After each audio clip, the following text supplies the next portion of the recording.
यानी कि judiciary branch. ठीक है, कहाँ है आपके राज्य का हाई कोर्ट? नैनीताल।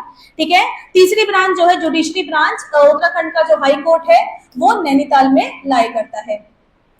कितने मेंबर, कितने कंपोजिशन क्या है हाई कोर्ट का, कि मतलब कितने चीफ जस्टिस के साथ साथ कितने जजेस होने चाहिए? 11 नहीं, 10+1, 11 टोटल है कि एक चीफ जस्टिस होने चाहिए और उसके साथ साथ में 10 अदर जजेस होने चाहिए। Current chief justice of Uttarakhand, and she is the first female chief justice of Uttarakhand. मैंने शी बोल दिया तो फीमेल है। ठीक है, तो कौन है? रितु बहारी। ठीक है, रितु बहारी is the current chief justice of Uttarakhand and ये आपके राज्य की पहली महिला न्यायाधीश है, मुख्य न्यायाधीश है। ठीक है, तो ये चीज बहुत अच्छे से याद रखनी है। और जब इनका अपॉइंटमेंट हुआ था उसके बाद जितने भी उत्तराखंड पीसीएस के पेपर हुए हैं ना अभी तक, सब में आ गया ये क्वेश्चन, ये कॉमन क्वेश्चन सब में है, who is the current chief justice of Uttarakhand. ठीक है, तो याद रखना है, फर्स्ट फीमेल है ना इसलिए जरूरी है, तो रितु बहारी उनका नाम है।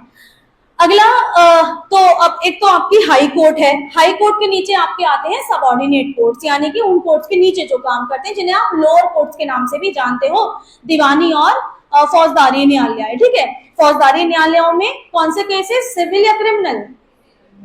क्रिमिनल। ठीक है, फौजदारी न्यायालयों में क्रिमिनल केसेस और सिविल केसेस सिविल कोर्ट, दीवानी कोर्ट्स में सिविल कोर्ट जिन्हें कहा जाता है। ठीक है, तो लोअर कोर्ट्स में दो कोर्ट्स आते हैं, civil and the criminal court, जिसे दीवानी और फौजदारी कहा जाता था। तो लोअर कोर्ट्स का प्रोविजन भी है उत्तराखंड में।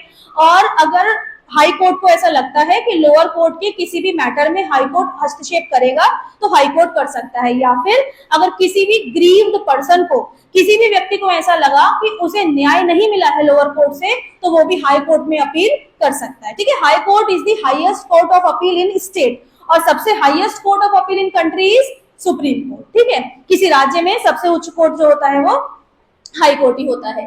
इसके बाद जजेस जो अपॉइंट किए जाते हैं वो गवर्नर के द्वारा अपॉइंट किए जाते हैं, हाई कोर्ट के जज से परमिशन यानी कंसल्टेंस कर कर। ये जो लोअर कोर्ट में जो जजेस है ना वो गवर्नर के द्वारा अपॉइंट किए जाएंगे।